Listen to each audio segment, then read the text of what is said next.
नमस्कार, सात संदेश से मैं अनिल कौशिक। न्यूज़ बुलेटिन 7 बजे में आप सभी दोस्तों का स्वागत है। दोस्तों, आज हम बात करने वाले हैं एक ऐसे विषय पर जिसने पिछले 25-30 वर्षों में बादरा विधानसभा की राजनीति में खलबली मचाई हुई है और लगभग जो इतने समय में विधायक चुनकर आए हैं वो सारे के सारे विधायक उस मुद्दे पर चुनकर आए हैं, उस विषय को लेकर चुनकर आए हैं। और वो विषय दोस्तों जुड़ा हुआ है 14 गांवों से। और यही नहीं है कि ये सिर्फ बादरा तक सीमित है, नौहर के भी 9 गांव शामिल है, उसमें तारानगर के भी 2 गांव शामिल है। पहले राजगढ़ के भी कुछ गांव शामिल थे, लेकिन राजगढ़ के वो गांव अब शामिल नहीं हुए। मैं बात कर रहा हूँ सिंचाई से वंचित 14 गांव की, जो कि आज बलवान पूनिया बादरा विधायक का जोरदार स्वागत हुआ मुंदड़िया बड़ा गांव में। और सिंचाई से वंचित इन गांवों में एक प्रकार से जश्न का भी माहौल है। बलवान पूनिया की क्लिप आप देख सकते हैं, वीडियोस हमारे चैनल पर आप देख सकते हैं किस प्रकार से होली मनाई गई दीपावली के समय, और रंग और गुलाल के साथ खुशियां मनाई गई। और ये खुशियां क्यों मनाई गई? कल वर्चुअली उद्घाटन एक प्रकार से शिलान्यास किया था मुख्यमंत्री अशोक गहलोत ने, और इसका शिलान्यास किया था सिंचाई से वंचित 14 गांवों को सिंचाई से जोड़ने की परियोजना को लेकर। मैं विस्तार से आज इस विषय पर जाने वाला हूं, आपको एक एक बात इस विषय की बताने वाला हूं। किस नेता ने क्या किया, अब क्या हो रहा है, पहले क्या हो रहा था, आगे भी क्या होगा। और इस विषय को शुरू करने से पहले मैं आपको बताऊंगा दोस्तों उस पृष्ठभूमि के बारे में जो बादरा विधानसभा क्षेत्र से जुड़ी हुई है, राजनीतिक पृष्ठभूमि। क्योंकि आपको याद होगा 25 से 30 साल पहले 1993 में ज्ञान सिंह चौधरी, उस 2 धुरंधरों में से एक ज्ञान सिंह चौधरी थे जो कि अंतिम बार विधायक बने थे निर्दलीय के रूप में, और कृषि राज्य मंत्री भी बने थे। और उस समय इस नहर को अमली जामा पहनाया गया था, खाले नालों का निर्माण, और किस प्रकार बादरा क्षेत्र से इस नहर को भागीरथी प्रयास के द्वारा सिंचित किया गया था। और उससे पहले अगर जाएं, क्योंकि लालचंद डुडी और ज्ञान सिंह चौधरी करीब 25-30 वर्षों की बादरा विधानसभा की राजनीति में एक दूसरे के प्रतिद्वंद्वी भी थे, और 2 ही नेता थे। एक के अलावा अगर कोई विकल्प नहीं था, क्योंकि दूसरे के पास जाना ही पड़ता था। अगर कोई नाराजगी है किसी भी किसान की या किसी भी लोगों की नाराजगी अगर एक से हो जाती थी तो दूसरे खेमे में जाते थे। अगर वहां नाराजगी हो गई तो वापस उस खेमे के अलावा कोई विकल्प नहीं था। तो ये दोनों ने भागीरथी प्रयास किए, लालचंद डुडी ने प्रारंभिक प्रयास किए, और यही कारण है कि उनकी पुण्यतिथि को सिद्धमुख नहर दिवस के रूप में भी मनाया जाता है बादरा विधानसभा क्षेत्र में। और इसके अलावा ज्ञान सिंह चौधरी ने भी शानदार प्रयास किए थे। उनको ये नहर जब आ गई थी, और विस्तार से बताऊंगा मैं, 5 अक्टूबर 1989 को राजीव गांधी आए थे भिरानी, तत्कालीन प्रधानमंत्री थे, और आधारशिला रखी थी इसी नहर की, सिद्धमुख नहर की। और उसके बाद में जब वो कंप्लीट हुई, खाला नाला निर्माण, नहरों का, माइनरों का निर्माण जब हुआ था, उसके बाद में 12 जुलाई 2002 को सोनिया गांधी आई, राजीव गांधी की धर्मपत्नी सोनिया गांधी, उन्होंने लोकार्पण किया इस नहर का। और 1993 में ज्ञान सिंह चौधरी विधायक बने और कृषि राज्य मंत्री बने। उस दौरान ये सारी की सारी नहर को अमली जामा पहनाया गया। आपको याद है ये समस्या क्यों आई? 14 सिंचाई से वंचित गांव की समस्या का मूल कारण क्या है? ये जो गांव आप 14 बादरा के देख रहे हैं, उन 14 गांवों में पहले सिंचाई की योजना थी और नहर यहां से गुजरने वाली थी, लेकिन उत्तरादावास गांव वंचित था, क्योंकि वहां गांव में से नहर नहीं जा रही थी और आसपास के गांव भी वंचित ही थे। और उत्तरादावास गांव था ज्ञान सिंह जी का गांव, मूल गांव था। और यहाँ इस नहर को घुमाने के चक्कर में ये 14 सिंचाई से वंचित गांव जो है वो वंचित हो गए। और ये विपक्ष का उस समय आरोप भी था, हालांकि कोई नेता खुलकर नहीं बोलता था उस समय, लेकिन लोगों ने, इन सिंचाई से वंचित हुए गांवों के लोगों ने विरोध भी किया था। और कुछ लोगों ने अपनी आवाज़ मुखर करने का प्रयास भी किया था, लेकिन कर नहीं पाए थे, क्योंकि कृषि राज्य मंत्री थे ज्ञान सिंह चौधरी। उन्होंने इस नहर को घुमा दिया था अपने गांव के लिए और यहाँ इस एरिया को सिंचित कर दिया। ये एक अलग बात है कि उसी उत्तरा दवास गांव से जब ज्ञान सिंह चौधरी की धर्मपत्नी रेखा चौधरी द्वारा ब्लॉक का चुनाव लड़ा गया तो वो वहां से हार गई। अर्थात ज्ञान सिंह चौधरी ने कितनी जतन से इस बरानी गांव को सिंचित कर दिया और किन गांवों को वो रख दिया। ये सारी की सारी योजना ज्ञान सिंह चौधरी के समय में हुई दोस्तों। और आपको आश्चर्य होगा, उसके बाद में इस एक समस्या के चलते, जो कि गंभीर समस्या थी, विधायक बने हैं बादरा में। चाहे कोई भी विधायक आप उठाकर देखो, इसी योजना को लेकर और भाषण देते हुए कि हम इन गांवों को सिंचाई से जोड़ देंगे, और बादरा की जनता ने भरपूर प्यार दिया और विशेषकर इन 14 सिंचाई से वंचित गांवों ने भरपूर सहयोग समर्थन दिया। और अब तो ट्रेंड ही चेंज हो गया दोस्तों। माला पहनाकर पैसे देकर भी स्वागत किया जा रहा है और उम्मीद की जा रही है कि अब यही विधायक हमारे लिए आगे जो है ये भागीरथी प्रयास करेगा और गंगा नदी को बहा के यहाँ से हमें जो है खुशहाल करेगा। आज इसलिए हम इसकी समीक्षा कर रहे हैं क्योंकि कुछ लोगों को लगता है कि ये नहर आएगी या नहीं आएगी। इसकी सच्चाई बताने के लिए, आखिर इसकी सच्चाई क्या है। 100 करोड़ का बजट तो पास हुआ था, वो क्या था? क्या अभी वो कागजों में ही है? और क्या 100 करोड़ से ये नहर 14 सिंचाई से वंचित गांव या फिर वो जो 28 गांव इसमें लिए गए थे, नौर के 9, 2 तार नगर के, क्या वो सारे के सारे बन जाएंगे? माफ कीजिएगा, नौर के ज्यादा थे, 13 थे, वो सारे के सारे बन जाएंगे? वो सिंचित हो जाएंगे 100 करोड़ से? नहीं। उस समय मैं आपको बताऊं, इसकी डीपीआर एक बार बन चुकी है और इसकी डीपीआर बनी थी, एक ऐसा युवा विधायक बना था 2003 में बादरा में, और वो 2093 में भी ज्ञान सिंह की टिकट कटाने में भी कामयाब हुआ था। मैं बात कर रहा हूं डॉक्टर सुरेश चौधरी की। दोस्तों, एक युवा चेहरा आया था कांग्रेस की, ज्ञान सिंह जी की टिकट कटवा दी थी और 22,500 के करीब वोट उनको मिले थे। और उसके बाद में एक प्रकार से दोनों धुरंधर नेताओं की मोनोपोली में एक बहुत बड़ा छेद हुआ था। एक वीकनेस पॉइंट दोनों का दिखाई दिया था। उसके बाद में हालांकि जीत नहीं पाए उस समय सुरेश चौधरी, जीत कर उस पूरे साम्राज्य को तहस नहस करने का काम संजीव बेनीवाल ने किया था 1998 में। यहां आते आते इन दोनों धुरंधरों का राजनीतिक कैरियर जो है करीब करीब जो है सिमट चुका था।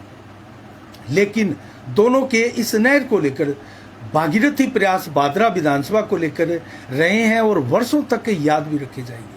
लेकिन एक सीमा होती है, किसी भी व्यक्ति की कहे, किसी भी कार्य की कहे, कोई भी चीज़ बनती है तो उसकी एक मैन्युफैक्चरिंग डेट होती है दोस्तों। तो उसके हिसाब से उसको जाना भी होता है। व्यक्ति जन्म लेता है तो उसका बुढ़ापा भी आता है, उसको एक दिन उनका निधन भी होता है। तो उसी प्रकार से किसी का कैरियर परवान चढ़ता है और वो रहता भी है। और आज देखिए आप, लालचंद डूडी स्वर्गवासी हो चुके हैं, ज्ञान सिंह चौधरी बुजुर्ग हो चुके हैं, बादरा की राजनीति से आउट हो चुके हैं। ये अलग बात है कि अब वर्तमान में फिर एक बार कांग्रेस की टिकट के चर्चे ज्ञान सिंह चौधरी के चल रहे हैं। हो सकता है कल एक प्रेस कॉन्फ्रेंस भी कांग्रेस की आपको देखने को मिल जाए, क्योंकि सुनने में आ रहा है कि अशोक गहलोत उनको हरी झंडी दे चुकी हैं। ये अलग बात है, इसके ऊपर हम आगे बात करेंगे। लेकिन हम बात कर रहे हैं दोस्तों नहर की। तो इस नहर में ऐसा क्या है कि इस मुद्दे को उठाते उठाते कई विधायक बन गए हैं और कई विधायक वापस हार भी चुके हैं। अब हम बात करते हैं विधानसभा में जो 2008 में क्या हुआ था, क्योंकि सिंचाई से वंचित इन गांवों की समस्या जो है वो ज्ञान सिंह चौधरी के समय से प्रारंभ हुई थी। अब 2008 में धरना दिया था सुरेश चौधरी ने, आपको याद होगा, विधानसभा में धरना दिया था और उस धरने में वो इसका सर्वे लेकर उठे थे। 2 बार मांग उठाई थी, सवाल किए थे विधानसभा में डॉक्टर सुरेश चौधरी ने। ठीक है, उनका कार्यकाल कैसा रहा हम इस विषय पर नहीं जाते, और वो बाद में चुनकर भी नहीं आए, इस विषय पर भी हम नहीं जाएंगे। लेकिन इस विषय के लिए डॉक्टर सुरेश चौधरी ने क्या किया था, बहुत आगे बढ़े थे डॉक्टर सुरेश चौधरी, और इस पूरे के पूरे 14 बिरानी गांवों की समस्या का समाधान करने के बेहद नज़दीक थे। लेकिन 2008 में आपको याद है फिर चुनाव हुए, लेकिन लास्ट समय ये प्रयास हुए। तो ये मलाल डॉक्टर सुरेश चौधरी को आगे भी रहेगा, और ये रहा भी है, अब होगा भी, कि मैं उसको समय रहते नहीं कर पाया। तो क्या बलवान पूनिया समय रहते इसका समाधान नहीं करवा पाए, इसका खामियाजा बलवान पूनिया भी भुगतेंगे, ये एक आगे की बात है। लेकिन वर्तमान में तो होली खेलकर जश्न मनाया जा रहा है, और नहर अभी आई नहीं है, खाले नाले अभी शुरू हुए नहीं है, बजट है ही नहीं, है या नहीं है उसका भी पता नहीं। आज बजरंग सारण ने भी एक प्रेस कॉन्फ्रेंस की है इसी विषय को लेकर कि बलवान पूनिया ने झूठ का पलिंदा लोगों के सामने पेश किया है, इसमें कोई बजट नहीं है। ये 2030 तक अशोक गहलोत का एक सपनों का राजस्थान है, उसका एक प्रकार से विजन है 2030 तक वो क्या करेंगे।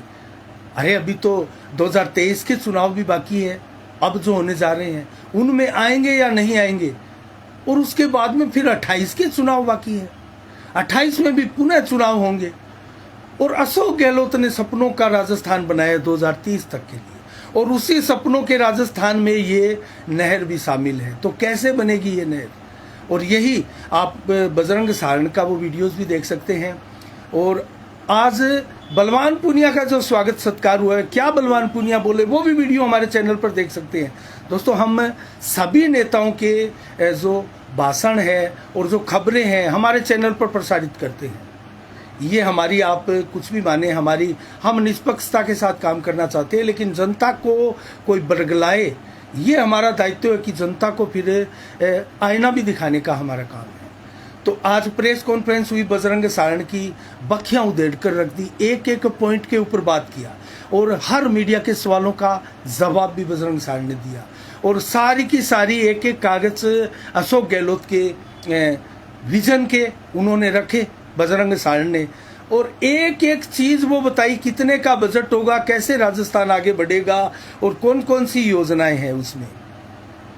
तो बलवान पूनिया ये तो नहीं बता पा रहे हैं कि ये 2030 तक होगा, लेकिन जश्न आज ही मना रहे हैं। एक बार पहले भी स्वागत इसी प्रकार से हुआ था जब 100 करोड़ का बजट छोड़ा था अंतिम बजट में अशोक गहलोत ने, उस समय भी स्वागत हुआ था। तो कितनी बार स्वागत होगा, और ये स्वागत आखिर स्वागत ही होंगे या कभी काम भी प्रारंभ होगा। खाले नाले निर्माण, नहरों का निर्माण होकर क्या इसमें पानी भी आएगा, या फिर ये स्वागत सत्कार ही चलेगा, मालाओं का दौर ही चलेगा। हम बात कर रहे हैं अब उसी विषय पर। डॉक्टर सुरेश चौधरी ने 2008 में क्या किया, धरना दिया, 2 बार मांग उठाई, और उसके बाद में उस समय जल संसाधन मंत्री सांवरमल जाट जो थे उन्होंने स्वीकार किया और आदेश दिया सर्वे का। सर्वे हुआ भी, और उसके बाद में सर्वे में जो रिपोर्ट आई वो भी मैं आपको बताऊंगा। कुंभाराम आर्य लिफ्ट कैनाल से फुहारा सिंचाई पद्धति के द्वारा 175 करोड़ की लागत से इस क्षेत्र को सिंचित किया जा सकता है, ये रिपोर्ट आई। 24 गांव 36,425 हेक्टेयर भूमि इससे सिंचित होगी, इन गांवों की, 24 गांवों की, 9 नोहर के, 13 बादरा के और 2 तारानगर के। और इसको लेकर ठीक है सर्वे हुआ, और उस सर्वे की रिपोर्ट भी मैं आपको बताऊंगा। लेकिन आगे चलकर एक बार कांग्रेस के ही शासनकाल में, आपको याद होगा 2009 में अभिषेक मटोरिया ने एक सवाल किया था विधानसभा में, और अभिषेक मटोरिया का सवाल यही था, सिंचाई से वंचित ये जो गांव है 28, इनको क्या सिंचित करने की सरकार की कोई मंशा है। उस पर जवाब आया था जल संसाधन मंत्री का कि हमारी कोई मंशा नहीं है, इसका किसी प्रकार से हमारे पास कोई फंड नहीं है, कोई पैसा नहीं है, कोई मंशा नहीं है। तो कांग्रेस की मंशा वो मानी जाए या अब मानी जाए जो 30 वर्ष तक के लिए, आगे 2030 तक के लिए जो विजन जारी किया है, नहर बनाएंगे, ये मानी जाए, क्या मानी जाए। अगर कांग्रेस की मंशा सही है तो क्यों ना इनको नहर अब तक बन गई होती और पानी कुंभाराम लिफ्ट नहर केनाल से जोड़ दिया गया होता। लेकिन अब हम बात करेंगे उस पॉइंट पर। हालांकि अभी चुनाव का समय है, आज चुनाव आयोग की भी बैठक हुई है और संभवतः 9 अक्टूबर को आचार संहिता भी लगने वाली है और चुनावी कार्यक्रम भी अब घोषित हो जाएगा। उसके बाद में तो हो सकता है ये जो आप देख रहे हैं शिलान्यास, लोकार्पण आदि ये कार्यक्रम ना हो। अब मैं बात करूंगा सिंचाई से वंचित 14 गांवों को सिंचाई सुविधा उपलब्ध करवाने वाली रिपोर्ट वो क्या थी। अब आप गौर से देखिएगा, बादरा, नौर और तारनगर तहसील के 24 गांव और मैंने बताया 36,425 हेक्टेयर रकबा भूमि से सिंचित होनी है और इसमें नहरों का निर्माण एवं पूर्ण निर्माण रिमालिंग किया जाएगा, जिसमें 66 करोड़ रुपए 37 लाख रुपए 66 करोड़ 37 लाख रुपए की आवश्यकता होगी, इसमें लागत आएगी। और सिंचाई हेतु डिग्गियों आदि के लिए 109 करोड़ 28 लाख रुपए की आवश्यकता पड़ेगी। ये संभावित रिपोर्ट इसमें आई थी। उसके बाद में बात करें तो 24 गांव के लिए शीतमुख सिंचाई परियोजना के लिए ये हुआ क्यों नहीं था, इसकी रिपोर्ट क्या दी थी कि अब तक ये सिंचाई से वंचित क्यों है। इसके लिए रिपोर्ट आई थी कि 24 गांव शीतमुख सिंचाई परियोजना से वंचित नहीं होने का जो कारण है वो परियोजना को सीमित मात्रा में सिंचाई जल आवंटन तथा इन गांवों की कृषि भूमि जो कि शीतमुख सिंचाई परियोजना के बहाव क्षेत्र से ऊंचाई पर है, इसलिए नहीं हो पा रहा। तो ये इसकी रिपोर्ट आई थी। और इसके अलावा अब हम बात करें इन गांवों की कृषि भूमि चौधरी कुंभाराम लिफ्ट आर्य केनाल से सिंचित होने का जो कारण है इस क्षेत्र में वो मजबूत राजनीतिक नेतृत्व का अभाव है। ये भी इस रिपोर्ट में लिखा गया कि किसी नेता ने इस प्रकार से मजबूती के साथ इस क्षेत्र की मांग अब नहीं रखी है। पहले तो रखी थी, पहले तो नहर बनी गई थी, लेकिन ज्ञान सिंह चौधरी के शासनकाल में जो ये वंचित रह गए थे उसके बाद में मजबूत राजनीतिक नेतृत्व का अभाव बता दिया गया था। यह क्षेत्र पूर्व में कभी सरस्वती नदी की शाखा दुष्टावती नदी के बहाव क्षेत्र का भी रहा है। ये भी इसमें इस रिपोर्ट में लिखा गया था, जो कि ऐतिहासिक तथ्य है। बादरा विधानसभा से क्षेत्र जुड़ा हुआ और इन गांवों की भूमि की उत्पादक क्षमता बहुत अच्छी बताई गई है, क्योंकि ये नदी का बहाव क्षेत्र भी कभी रहा है और करीब करीब समतल ये भूमि है। ये भी बताया गया बहुत कम प्रयासों से भूमि को समतल किया जा सकता है। अगर कोई थोड़ी बहुत समतल है नहीं तो बहुत कम प्रयासों से समतल किया भी जा सकता है। इन गांवों की भूमि इंदिरा गांधी नहर परियोजना के प्रथम चरण से लगती है। इस तरह के उत्पादक क्षेत्र को सिंचाई सुविधा से वंचित रखना देश के व्यापक हित में कतई नहीं है, किसानों के हित में कतई नहीं है। ये भी इसमें रिपोर्ट में लिखा हुआ है। और इस क्षेत्र की उत्पादक क्षमता चौधरी कुंभाराम आर्य केनाल क्षेत्र में पहले से शामिल कृषि भूमि की तुलना में काफी ज्यादा भी है, ये भी इसमें लिखा गया है। तथा इस क्षेत्र की भूमि को सिंचित करने के लिए नहर निर्माण खर्च चौधरी कुंभाराम आर्य लिफ्ट केनाल क्षेत्र में पहले से शामिल भूमि को सिंचित करने में खर्च के प्रति हेक्टर के रूप में काफी कम है, अर्थात पहले से काफी कम है। 175 रुपए का टोटल 175 करोड़ रुपए का टोटल खर्चा बताया गया है।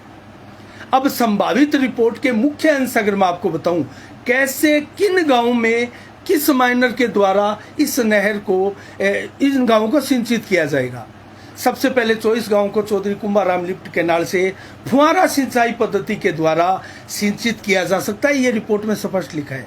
और इसमें बादरा तहसील के 13 गांव जिसमें किकराली जो गैर आबाद है किकराली, इसके अलावा 12 है भाडी, मालकस, श्योरा टाडा, अलाइला, मुंदड़िया, बड़ा मुंदड़िया, छोटा जिग्यासरी, बड़ी जिग्यासरी, छोटी और डूंगर सिंहपुरा, घोटड़ा खालसा, घोटड़ा पट्टा और रामपुरा। और नौर के 9 गांव जो है गोरखाना, चैनपुरा, लखा सर और ललानिया, संगाठिया, खरसंडी, शोरानी, खोपड़ा और रातूसर गांव है। जबकि तारानगर के कालवास और रंगेड़ी गांव इसमें शामिल है, जिनको इस सिंचाई पद्धति से सिंचित होना है और किया जा सकता है। अब आइए इन गांवों को कैसे जो है होगा, ये इन गांवों को सिंचित कैसे किया जाएगा। अब सबसे बड़ी बात है, इन गांवों को सिंचित करने के लिए जबरा सर माइनर, जोखा सर माइनर और गिरिराज सर माइनर जो है, जो बाला सर माइनर है, और पुनरासर माइनर है, सावा वितरिका है, डूंगर सिंहपुरा माइनर है और इसके अलावा बाया माइनर है। इनका पूर्ण निर्माण करना होगा। ये भी इस रिपोर्ट में संभावित जो मुख्य अंश है वो मैं आपको बता रहा हूँ, ये करना होगा। तब जाकर गोरखाना माइनर और खरसंडी माइनर, खोपड़ा माइनर, खोपड़ा राव माइनर और घोटड़ा माइनर और रामपुरा माइनर और इसके अलावा रंगेड़ी माइनर, जिज्ञासरी माइनर, कालवास माइनर, भाडी माइनर और अलायना माइनर का नवनिर्माण भी करना होगा। ये भी इसमें शामिल है। अब मैं बताऊं गांवों को कैसे, किस नहर से और कहां से जोड़ा जाएगा। इसमें गोरखाना और खरसंडी माइनर जो कि पूर्ण निर्मित जबरासर और गोरखाना माइनर से निकलेगी, जो कि नौर तहसील के 6 गांव गोरखाना, चैनपुरा, लखासर, ललानिया, सिंगाठिया और खरसंडी गांव को की 4180 हेक्टेयर भूमि को सिंचित करेगा। ये एक माइनर यहां से निकलेगा, ऐसा इसमें बताया गया है। इसके अलावा 22.6 क्यूसेक पानी की इसमें आवश्यकता होगी, ये बताया गया है। और इसके अलावा अगर बात करें तो 22.75 करोड़ रुपए की लागत इसमें आएगी, ये इस रिपोर्ट में बताया गया है। और जिसमें नहर निर्माण के लिए 10.27 करोड़, डिग्गी आदि के लिए 12.48 करोड़ की आवश्यकता होगी, ये अलग से बताया गया है इसमें। तो ये गांव 6 गांव नौर के आदि के लिए मैंने बताया किस प्रकार से नहर होगी, कहां से होगी। अब नंबर 2 पर इसमें खोपड़ा माइनर और खोपड़ा सब माइनर के निर्माण की आवश्यकता है।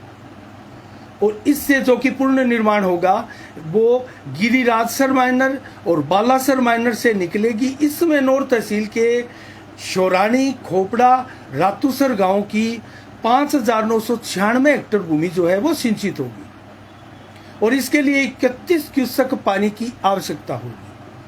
और 27.22 करोड़ रुपए इसमें खर्च होंगे, जिसमें नहर निर्माण के लिए 10.14 करोड़ रुपए और डिग्गी आदि के लिए 17.8 करोड़ रुपए खर्च होंगे, ये इस रिपोर्ट में बताया गया है।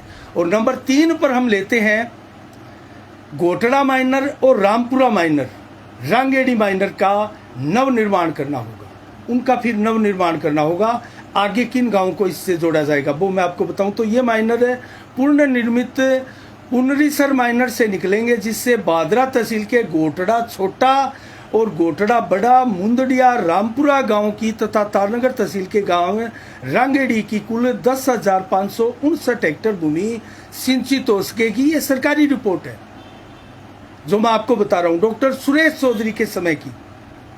और इसके लिए 58 क्यूसेक पानी की आवश्यकता होगी और 46.56 करोड़ रुपए इसमें खर्च होंगे, जिसमें नहर निर्माण के लिए 14.88 करोड़ तथा डिग्गी व आदि के लिए 31.67 करोड़ रुपए इसमें खर्च होंगे। अब नंबर 4 मैं बताता हूं जो बचे हुए गांव में वो कैसे सिंचित होंगे। इसमें जिज्ञासरी माइनर और कालवास माइनर का पूर्ण निर्माण करना होगा और ये माइनर पूर्ण निर्मित होकर सावा, वितरिका, डूंगर सिंहपुरा माइनर से निकलेंगे। और इसमें बादरा तहसील के 3 गांव डूंगर सिंहपुरा, जिज्ञासरी छोटी और जिज्ञासरी बड़ी तथा तारनगर तहसील के कालवास की कुल 8,010 हेक्टेयर भूमि सिंचित हो सकेगी। और इन गांवों की भूमि के लिए सिंचाई के लिए 44 क्यूसेक महज पानी की आवश्यकता होगी और 46.56 करोड़ रुपए इसमें खर्च होगा।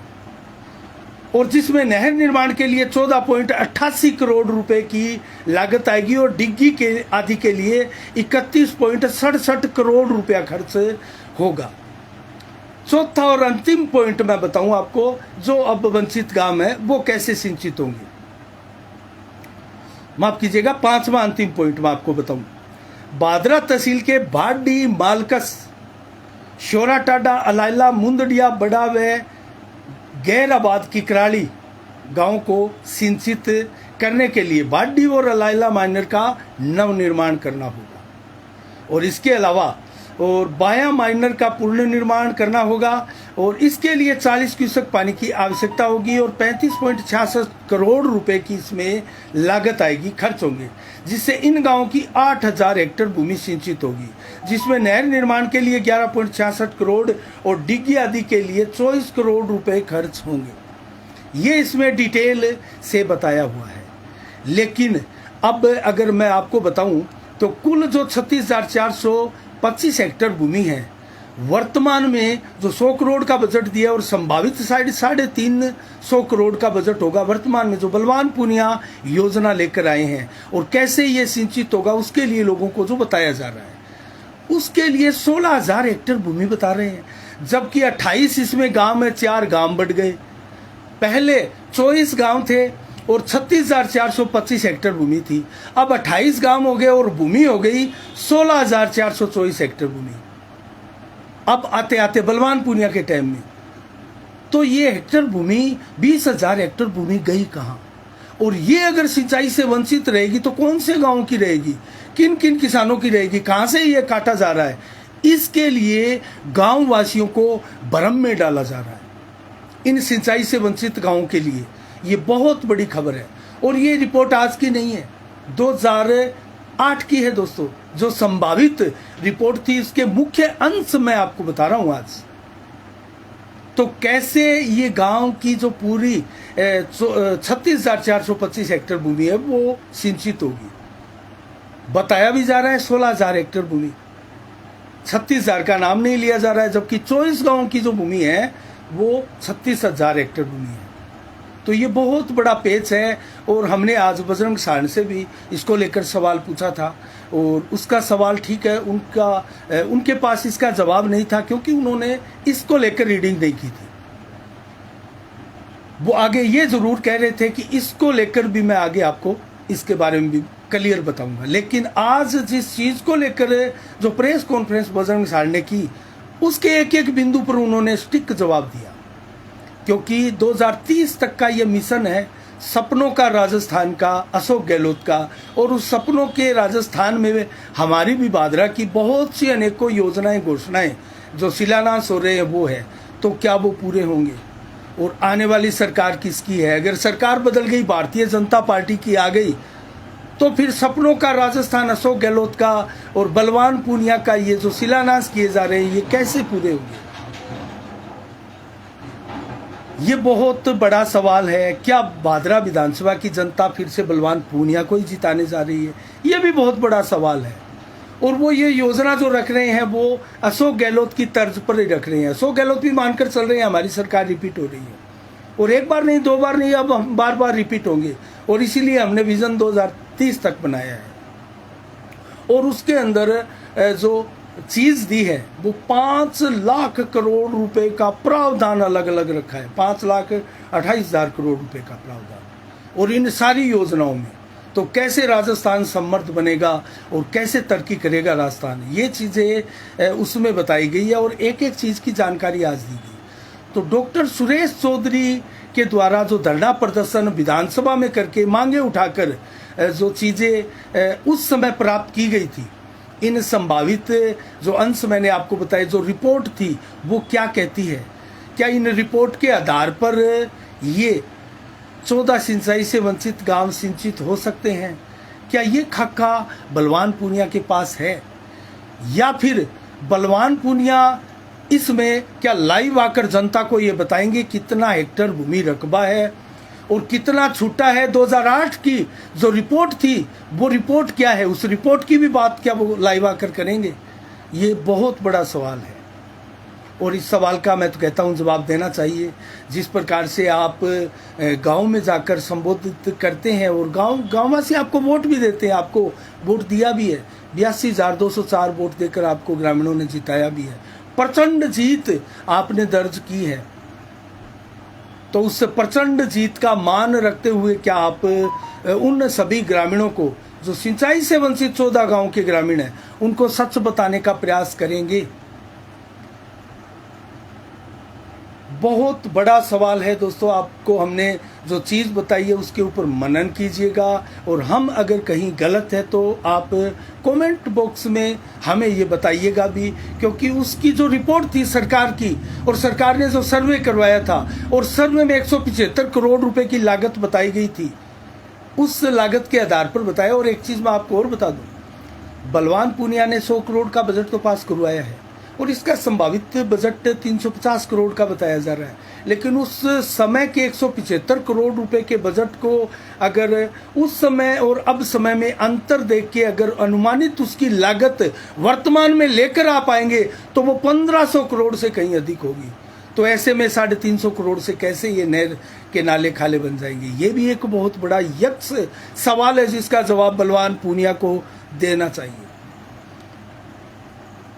तो आज के लिए इतना ही। अब मैं आपको अन्य थोड़ी सी मैं खबरें बता देता हूँ, और खबर आपको विस्तार से आज नहीं बताएंगे, समय कुछ ज़्यादा हो गया। पेंशनर समाज भवन में आज मतदाता जागरूकता अभियान चलाया गया। कार्यक्रम की शुरुआत की गई, शपथ दिलाई गई सभी जो बुजुर्ग पूर्व अध्यापक थे उन सभी को।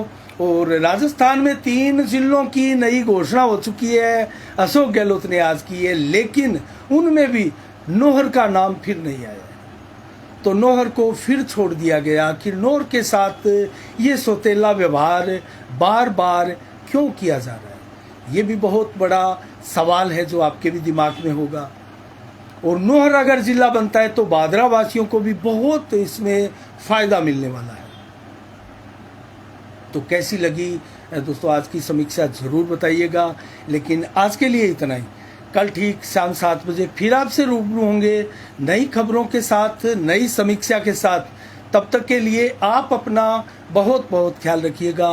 मुझे दीजिएगा इजाज़त। साफ संदेश से मैं अनिल कौशिक, नमस्कार। जय भारत, जय जय राजस्थान।